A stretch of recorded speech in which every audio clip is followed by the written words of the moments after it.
আগের ভিডিওতে তোমাদেরকে বলেইছিলাম যে আমি বাপের বাড়িতে ঘুরতে এসেছিলাম কিছুদিনের জন্য। এবার আমি চলে যাব শ্বশুর বাড়িতে। তো সেই মতো দেখো পরের দিন উঠে ছেলের ব্রেকফাস্ট বানিয়ে ছেলেকে খাইয়ে দিয়েছি। তারপরে এই যে ছেলেকে রেডি করছি। অ্যাজ ইউজুয়াল ওর দুষ্টুমি চালু আছে। ব্যাগগুলো বাইরে নিয়ে আসলাম। সময় হয়ে গেছে ট্রেনের। এবার আমরা টোটোতে উঠে স্টেশনের দিকে রওনা হচ্ছি।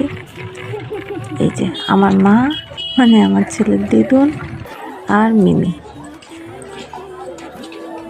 দিদুন যাচ্ছে আমাদেরকে স্টেশন পর্যন্ত দিতে।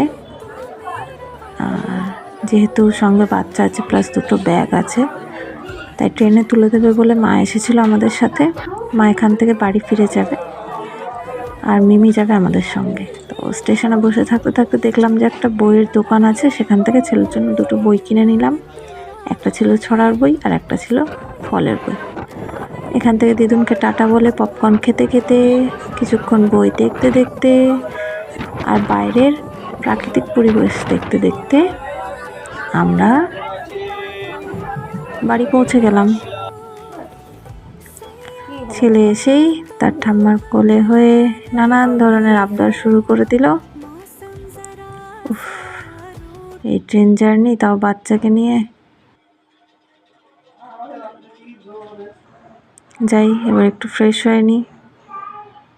ছেলে সারা দুপুর ঘুমায়নি, কি আর করার, অগত্যা ব্যাগগুলো আমি আনপ্যাক করতে শুরু করলাম।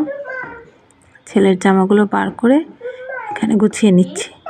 তাহলে আজ আমার মিনি ব্লগ এতটা পর্যন্তই। দেখা হচ্ছে পরবর্তী কোনো ব্লগে।